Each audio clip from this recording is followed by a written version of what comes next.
Primera de Reyes, capítulo 14. Primera de Reyes, capítulo 14. Dice así la palabra del Señor. En aquel tiempo, Abías, hijo de Jeroboam, cayó enfermo.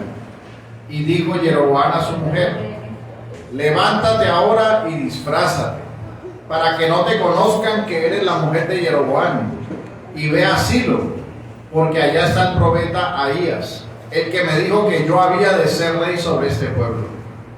Y toma en tu mano 10 panes y tortas y una vasija de miel, y ve a él para que te declare lo que ha de ser de este niño. Y la mujer de Jeroboam lo hizo así, y se levantó y fue a Silo, y vino a casa de Ahías, y ya no podía ver a Ahías porque sus ojos se habían oscurecido a causa de su vejez. Mas Jehová había dicho a Ahías: he aquí que la mujer de Jeroboam vendrá a consultarte por su hijo que está enfermo. Así y así le responderás, pues cuando ella viniere, vendrá disfrazada. Cuando ella oyó el sonido de sus pies al entrar ella por la puerta, dijo: entra, mujer de Jeroboam, ¿por qué te finges otra? He aquí yo soy enviado a ti con revelación dura. Ve y di a Jeroboam: así dijo Jehová Dios de Israel, por cuanto yo te levanté del medio del pueblo, y te hice príncipe sobre mi pueblo Israel, y rompí el reino de la casa de David, y te lo entregué a ti. Y tú no has sido como David mi siervo, que guardó mis mandamientos y anduvo en pos de mí con todo su corazón, haciendo solamente lo recto delante de mis ojos, sino que hiciste lo malo sobre todos los que han sido antes de ti, pues fuiste y quisiste dioses ajenos e imágenes de fundición para enojarme, y a mí me echaste tras tus espaldas. Por tanto, he aquí que yo traigo mal sobre la casa de Jeroboam, y destruiré de Jeroboam todo varón, así el siervo como el libre de Israel, y barreré la posteridad de la casa de Jeroboam como se barre el estiércol hasta que sea acabada. El que muera de los de Jeroboam en la ciudad, lo comerán los perros, y el que muera en el campo, lo comerán las aves del cielo, porque Jehová lo ha dicho. Y tú, levántate y vete a tu casa, y al poner tu pie en la ciudad, morirá el niño, y todo Israel lo endechará y lo enterrarán, porque de los de Jeroboam solo él será sepultado, por cuanto se ha hallado en él alguna cosa buena delante de Jehová Dios de Israel, en la casa de Jeroboam. Y Jehová levantará para sí un rey sobre Israel, el cual destruirá la casa de Jeroboam en este día, y lo hará ahora mismo. Jehová sacudirá a Israel, al modo que la caña se agita en las aguas, y él arrancará a Israel de esta buena tierra que había dado a sus padres, y los esparcirá más allá del Éufrates, por cuanto han hecho sus imágenes de acera, enojando a Jehová, y él entregará a Israel. Entonces la mujer de Jeroboam se levantó y se marchó, y vino a Tirsa, y entrando ella por el umbral de la casa, el niño murió, y lo enterraron, y lo endechó todo Israel conforme a la palabra de Jehová, la cual había hablado por su siervo el profeta Ahías. Los demás hechos de Jeroboam, las guerras que hizo y cómo reinó, todo está escrito en el libro de las historias de los reyes de Israel. El tiempo que reinó Jeroboam fue de 22 años, y habiendo dormido con sus padres, reinó en su lugar Nadab, su hijo. Señor, añada bendición a su palabra. Oremos. Señor, te damos gracias por tu palabra. Es la verdad, Señor, tu palabra fiel, inmutable, que hoy, Señor, en tu misericordia nos permites escuchar para la gloria de tu nombre. Permite que esta palabra, Señor, sea grabada en nuestros corazones, y nosotros comprendamos y entendamos lo que nos es necesario para nuestra vida, para darte más gloria, para comprender tu verdad y vivir para ti, Señor. Ayúdanos, y que tu Santo Espíritu nos ilumine y nos guíe, Señor, en este tiempo. Te lo pedimos en el nombre de Jesús. Amén. Pueden sentarse, mis hermanos.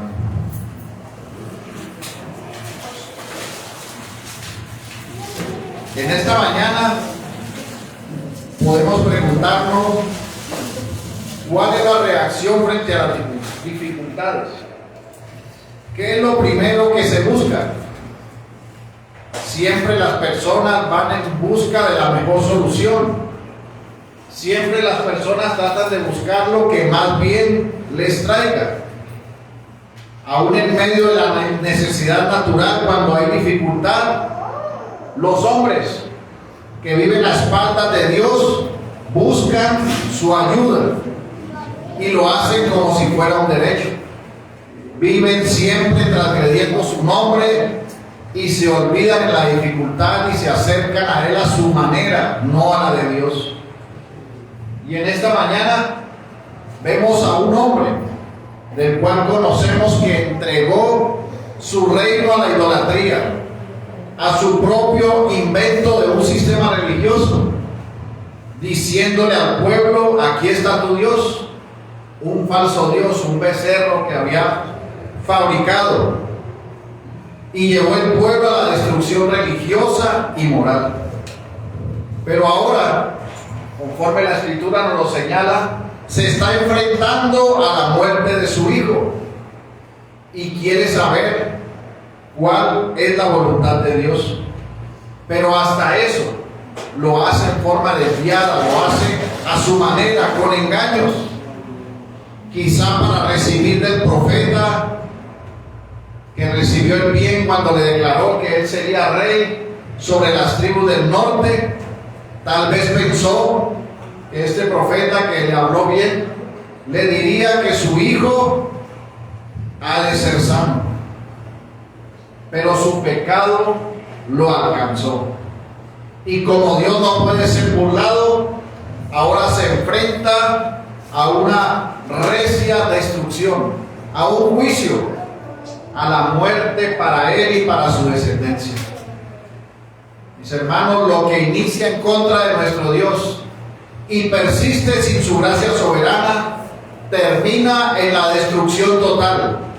Nada que empieza mal termina bien, a no ser que venga la obra de nuestro Dios y transforme el mal del pecado en la salvación que tenemos en nuestro Señor Jesucristo. Por eso en esta mañana piense cómo se acerca usted al Dios vivo en medio de la dificultad. ¿Cuál es su reacción frente a las situaciones que usted debe vivir? ¿Cómo lo hace usted en medio de su pecado, en medio de la fe que usted profesa?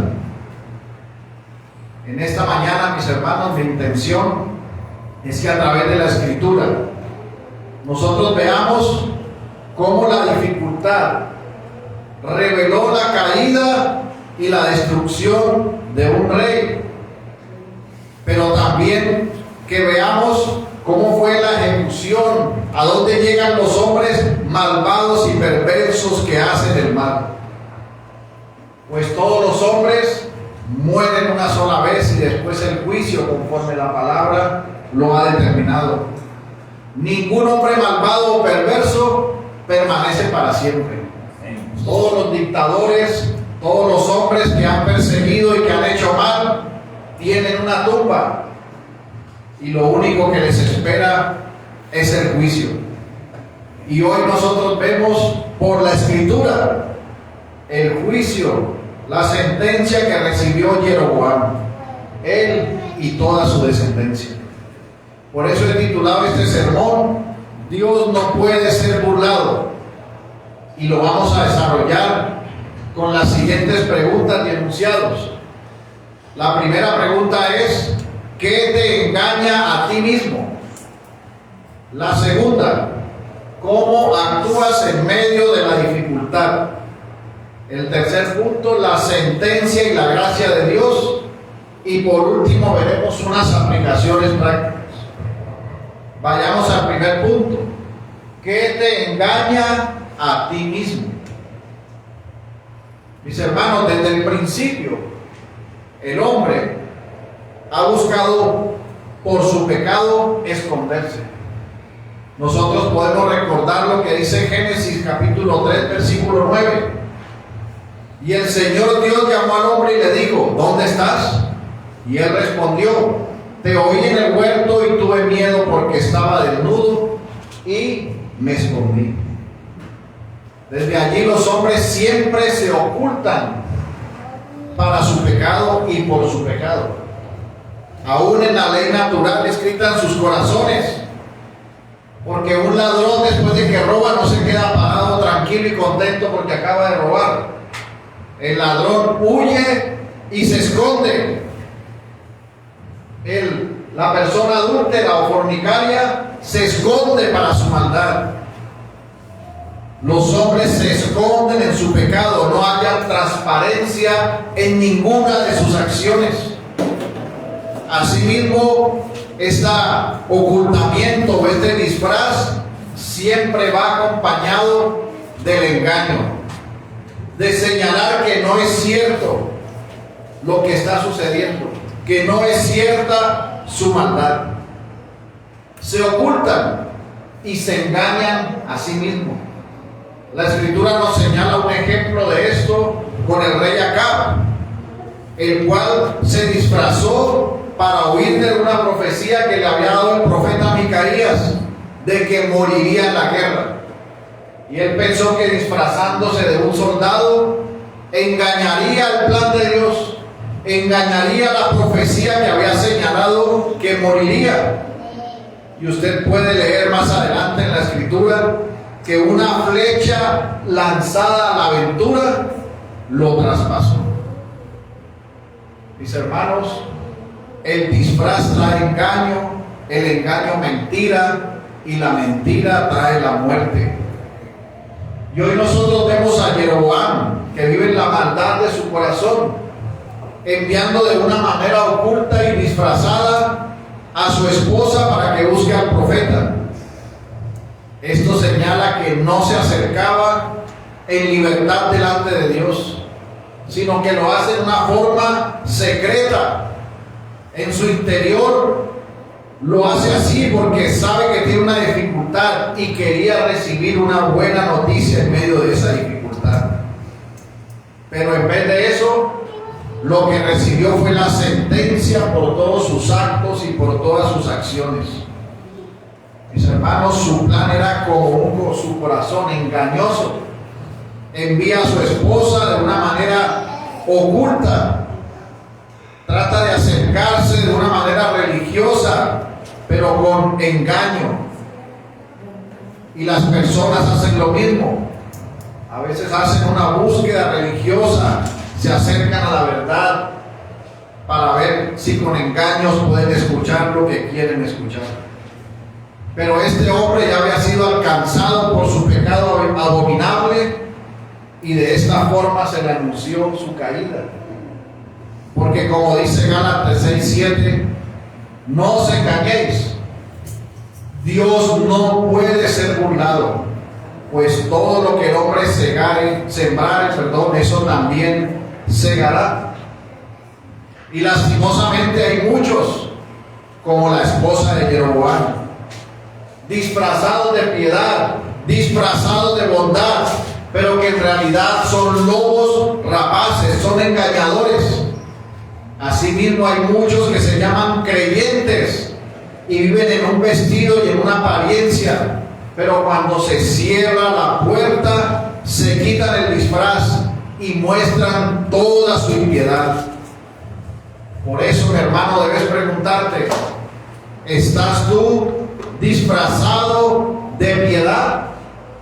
¿Disfrazado de profesión de fe?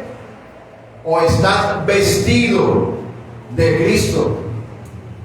¿Dónde está tu corazón? ¿En la apariencia? ¿En el engaño? ¿En acercarse a Dios a tu manera? ¿O estás vestido como escogido de Dios de entrañable misericordia? ¿Eres uno de los dos? ¿O estás vestido de Cristo, escogido, como dice la palabra en Romanos 13:12? La noche está muy avanzada y el día está cerca. Por tanto, desechemos las obras de las tinieblas y vistámonos con las armas de la luz. Andemos decentemente como de día, no en orgías ni borracheras, no en promiscuidad sexual y lujurias, no en pleitos y envidias, antes bien vestidos del Señor Jesucristo, y no penséis en proveer para la lujuria de la carne. Y Colosenses 3:12 dice: vestidos pues como escogidos de Dios, santos y amados de entrañable misericordia, de benignidad, de humildad, de mansedumbre y de paciencia. Por tanto, mi hermano, o estás vestido de Cristo como escogido de Dios, o estás vestido de mentira y de engaño. Por eso debes examinarte. Si eres de Cristo, debes vivir como el hombre digno de vestir las ropas blancas que han sido lavadas del pecado por la gracia salvífica de nuestro Dios. Porque de lo contrario, serás de los que engañan, con sus labios alaban a Dios, pero su corazón está lejos de Él. Si es así, arrepiéntete, y que en la misericordia de Dios dejes tu disfraz y te puedas vestir de la justicia de Cristo, de la bondad del Dios vivo. Esto nos lleva a la segunda pregunta: ¿cómo actúas en medio de la dificultad? ¿Cómo actúas en medio de la dificultad? La respuesta, mi hermano, es que somos dirigidos por nuestra naturaleza caída, o somos dirigidos por la nueva que es regenerada. Son las únicas dos opciones, no hay más. Y podemos nosotros pensar que un hijo gravemente enfermo es una de las cosas más dolorosas para un buen padre o una buena madre, pues los padres amorosos están dispuestos a dar su propia vida para salvarla de su hijo. Están dispuestos hasta renunciar a sus derechos para preservar la vida de su hijo. Y la Escritura nos da ejemplos del corazón entregado de los padres. Tenemos el ejemplo de la mujer ramera que estaba frente a Salomón, y al escuchar la sentencia de que el niño iba a ser dividido, dijo: ay, Señor mío, da este el niño vivo y no lo matéis. Estaba dispuesto a entregarlo con tal de que no muriera. Tenemos también el ejemplo del rey David, el cual clamó por la vida de su hijo enfermo. Dice la palabra en 2 Samuel 12:16. Entonces David rogó a Dios por el niño, y ayunó David, y entró y pasó la noche acostado en tierra. Aquí David pasó la noche en ayuno, acostado en tierra por varios días.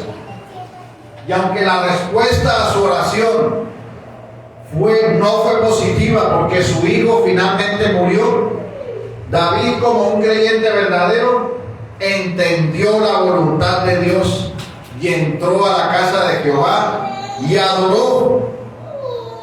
Y en nuestro pasaje de hoy, el rey Jeroboam, un hombre que en un principio mostró diligencia al ser siervo de Salomón, que mostró su preocupación por el pueblo de Dios al interceder ante el rey Roboam antes de la división del reino, pero que cuando recibió el bien de Dios de que se le entregaron las tribus del norte, no hizo como se le había ordenado, como se le había profetizado.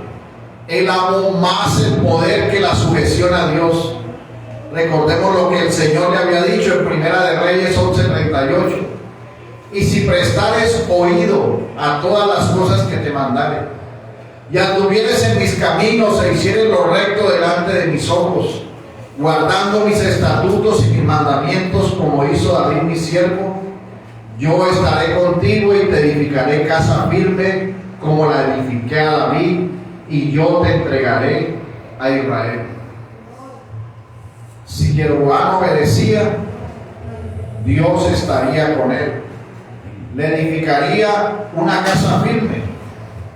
Y en efecto, una casa firme para un rey no es solo mantener el poder, sino que también su descendencia continúe.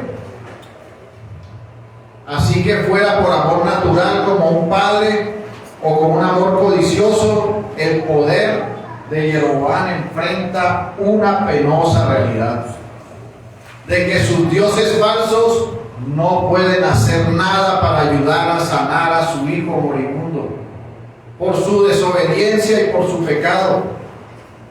Esto nos recuerda lo que dice la palabra en Jeremías capítulo 10:5.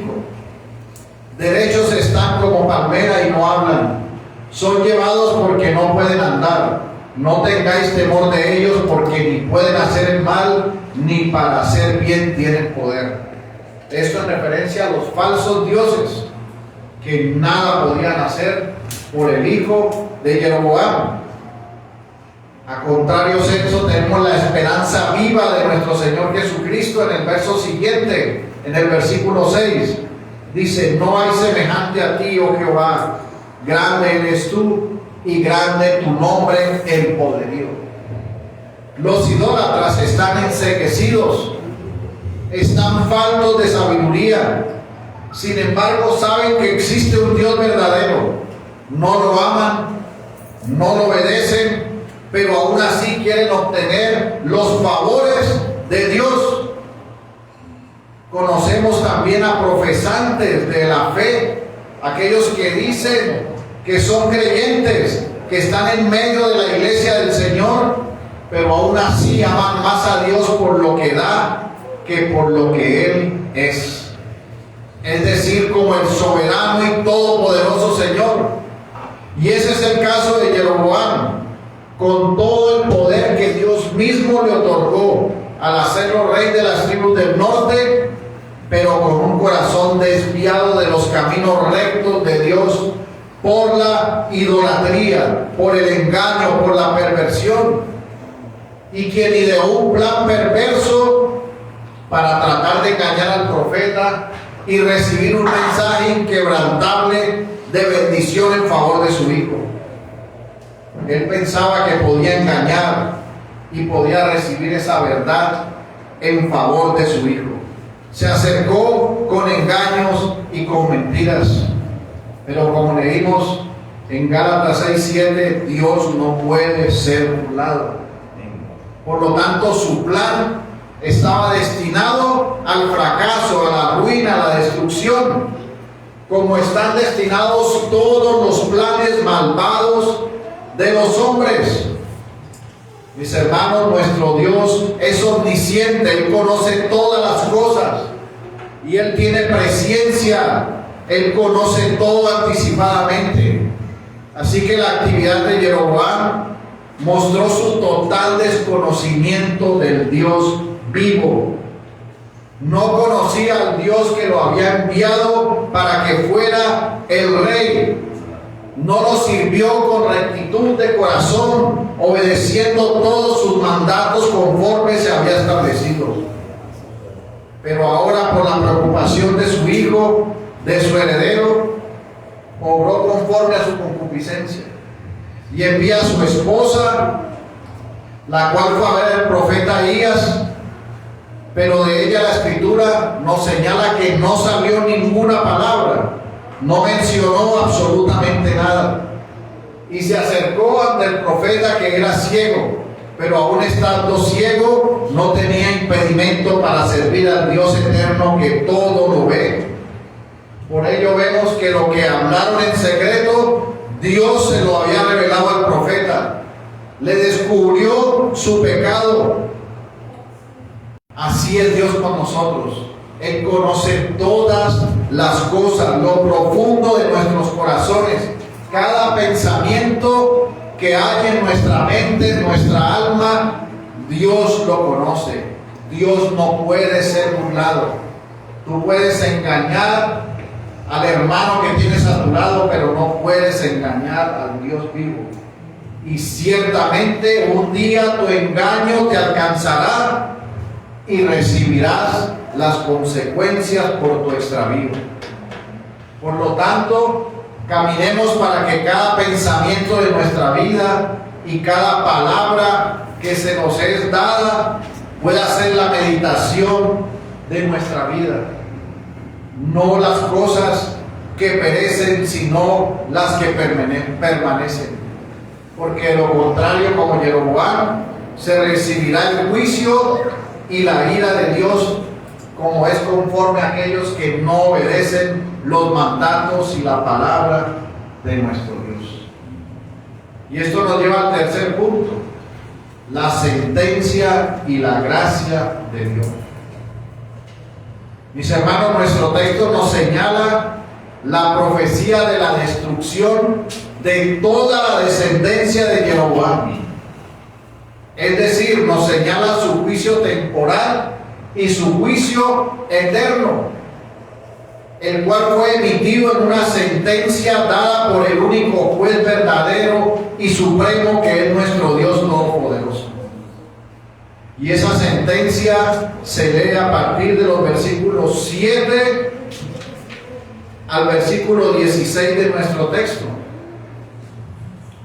Dice: ve y di a Jeroboam, así dijo Jehová Dios de Israel: por cuanto yo te levanté de en medio del pueblo y te hice príncipe sobre mi pueblo Israel, y rompí el reino de la casa de David y te lo entregué a ti, y tú no has sido como David mi siervo, que guardó mis mandamientos y anduvo en pos de mí con todo su corazón, haciendo solamente lo recto delante de mis ojos, sino que hiciste lo malo sobre todos los que han sido antes de ti, pues fuiste y te hiciste dioses ajenos, imágenes de fundición, para enojarme.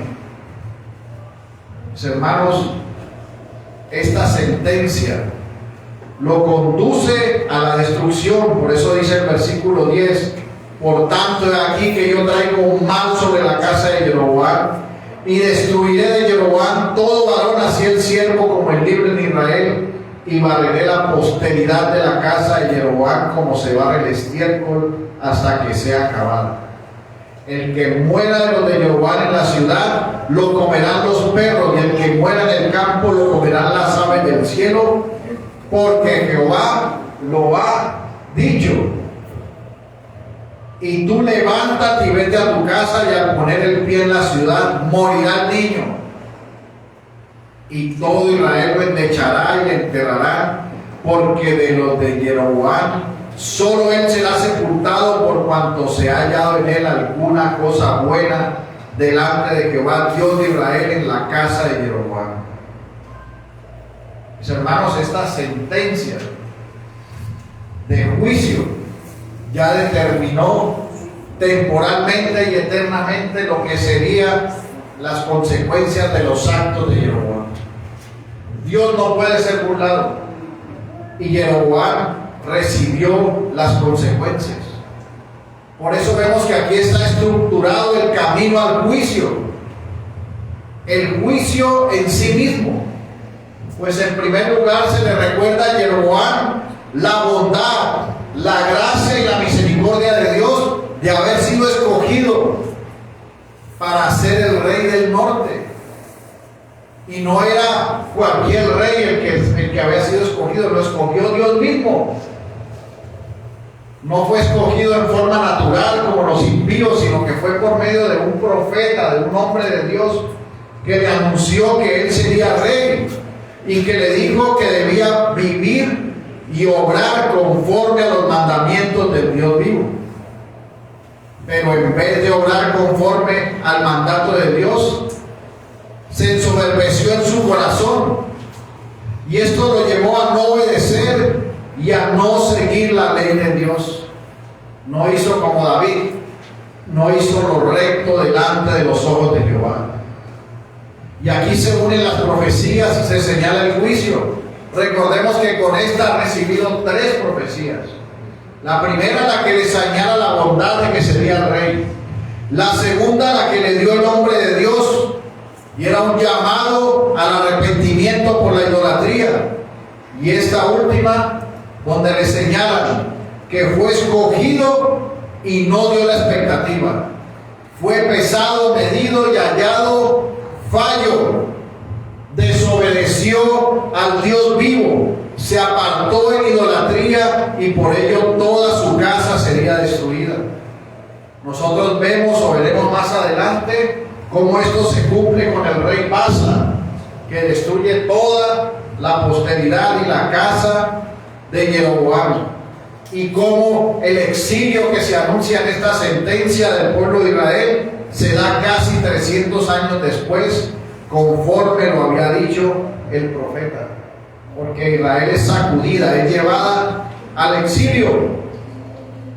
Y en esta estructura del juicio que nosotros vemos, estamos viendo que se antepone el llamado, la regla a seguir y a vivir conforme a la voluntad de Dios, y las consecuencias de hacer todo lo contrario a lo que nuestro Dios demanda.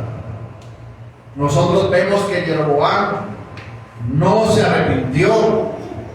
Cuando el hombre de Dios le anunció lo que iba a suceder por su idolatría, no dobló las rodillas, sino que la misma palabra nos dice que continuó en su idolatría, que es más, nombró más sacerdotes, arrogancia total. Y cuando recibe esta palabra tampoco se arrepiente. Cuando ve la dificultad de su hijo tampoco se arrepiente, al contrario, busca el engaño, busca la estrategia de disfrazarse, de hacer todo lo que es contrario a la voluntad de Dios. Y por esta razón, toda su familia es raída de la faz de la tierra. Su descendencia dice que será como el estiércol, que serán lamidos por los perros, comidos por las aves de rapiña. Son indignos en vida porque están lejos de los mandatos de Dios. Son indignos sus cuerpos en la muerte e indignos en el pecado porque reciben el juicio eterno del infierno. Porque la paga del pecado es muerte, muerte física y muerte espiritual. Pero en medio de este fuerte juicio, en medio de esta sentencia tan tremenda anunciada por el Dios vivo, mis hermanos, surge una luz de bondad, una luz de misericordia, que la vemos nosotros en el versículo 13 de Primera de Reyes 14. Dice así: y todo Israel lo endechará y le enterrarán, porque de los de Jeroboam solo él será sepultado, por cuanto se ha hallado en él alguna cosa buena delante de Jehová Dios de Israel en la casa de Jeroboam. Está hablando de Abías, el hijo de Jeroboam, el que estaba enfermo y el que iba a morir. Pero dice que en él se ha hallado cosa buena delante de Jehová. Así que el texto es claro en señalar que a pesar del juicio de la casa de Jeroboam, hubo uno que recibió la gracia salvífica, la bondad de Dios en su corazón, porque dice que se halló en él algo bueno. Puede haber sido que no se entregó a la idolatría, que aborreció la idolatría siendo niño, que quiso agradar a Dios. Por tanto, esto lo hizo por la gracia recibida.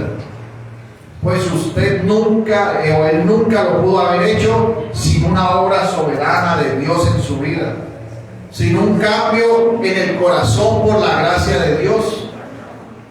Por esa razón fue el único que fue sepultado con dignidad, y lo más importante, que recibió la gracia que le da vida. Por tanto, se halló en él lo bueno. Hubo bien en medio de tanta maldad e idolatría. Y así mismo, mis hermanos, cuando nosotros estamos rodeados de idolatría, de falsedad, de inmoralidad, de sincretismo religioso, allí siempre habrá un remanente del Señor en los cuales se ha hallado algo bueno y excelente. Y esto es Cristo nuestro Señor. Es la gracia de nuestro Señor que obra donde está el pecado, como dice la palabra en Romanos 5:20. Pero la ley se introdujo para que el pecado abundase, mas cuando el pecado abundó, sobreabundó la gracia. Así que este hijo de Jeroboam, Abías, cuyo nombre significa mi padre es Dios, recibió como su nombre la adopción de hijo. fue justificado por Cristo y por eso se halló bien en su alma y en su corazón. Aunque su cuerpo se deterioraba, su alma estaba segura en el dador de la vida. Y por ello fue el único que fue librado de la sentencia dada a Jeroboam y a su descendencia. Este estaba justificado en Cristo y sus pecados emblanquecidos en la sangre del Cordero. Por lo tanto, no recibiría el juicio como nosotros de su familia, sino que en la gracia del Señor, de nuestro Dios, recibiría una medalla, el galardón de ser hijo del Dios Altísimo y Todopoderoso, como tú y yo, en quienes se ha hallado algo bueno. Y eso es que tenemos a Cristo. Y si tenemos a Cristo, tenemos todo, mis hermanos. Esto nos lleva al último punto, las aplicaciones prácticas. Mis hermanos, después de ver el juicio de Jeroboam, lo que nosotros podemos extraer como aplicación práctica es que debemos estar alertas a los pecados que se resaltan en este texto. Alertas para mortificarlos y para huir de esos pecados. Y dentro de eso encontramos el engaño, al creer que es posible ocultarse del Dios que todo lo ve. Como dice la palabra en Proverbios 15:3, los ojos de Jehová están en todo lugar, mirando a los malos y a los buenos. ¿Será que tú puedes engañar a Dios?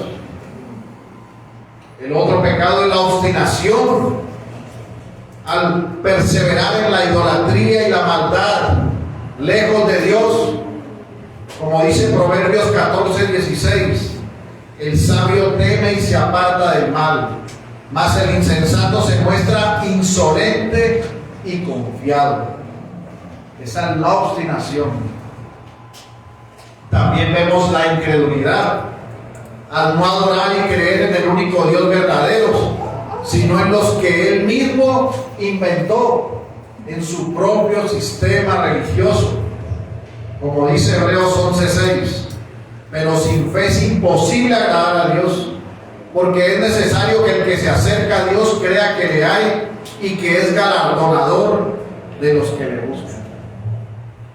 Y vemos también el pecado de la impenitencia, al vivir insistentemente en el deleite y la ejecución sistemática del pecado, sin ninguna sombra de arrepentimiento.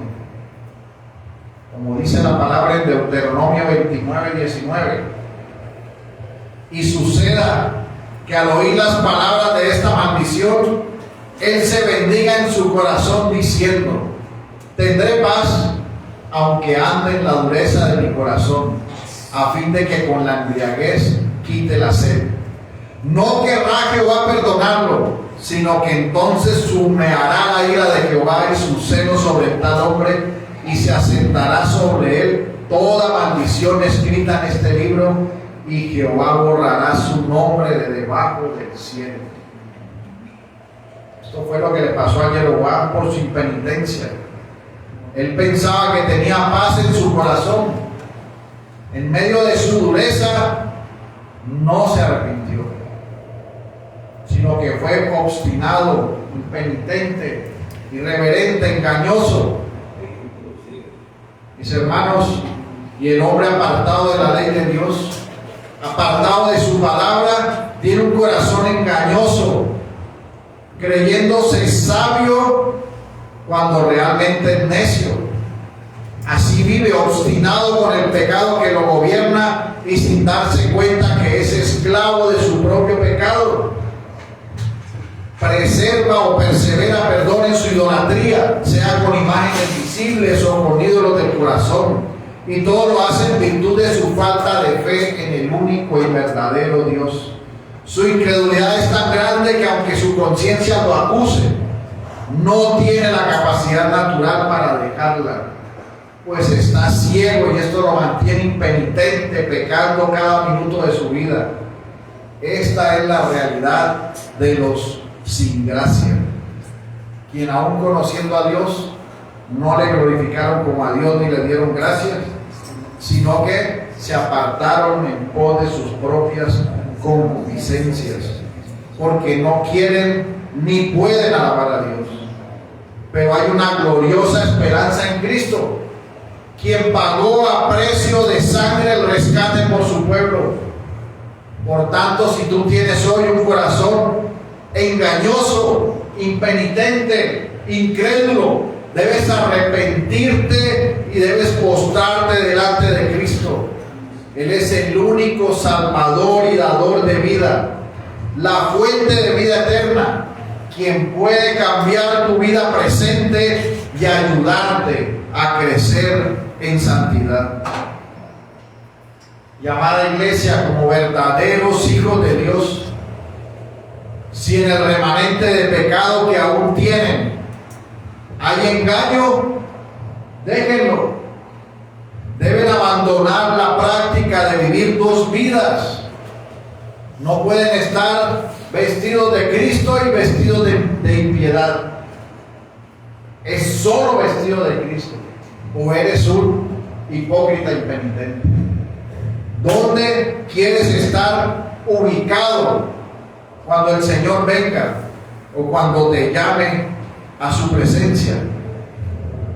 Mis hermanos, hay que humillarse ante el único Dios verdadero. Hay que luchar la batalla contra la idolatría, contra la maldad. Hay que crecer en la gracia que hemos recibido en Cristo. Hay que huir de ser un mal testimonio para con los de afuera.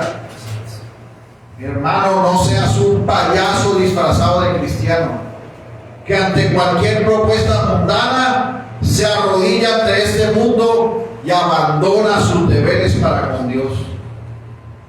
Hermanos, los animo a preservar en la fe que es por gracia, para que abunden en buenas obras para la gloria de nuestro Dios. Oremos. Bendito Señor y Dios y Padre nuestro, te damos gracias en esta mañana. Gracias porque podemos acercarnos confiadamente al trono de la gracia, porque tú nos has salvado y nos has levantado, Señor. Ahora te pedimos, Señor, que nos ayudes y que nos libres del engaño, de la incredulidad, de la idolatría, de la impenitencia, de que nosotros nos apartemos de ti, Señor.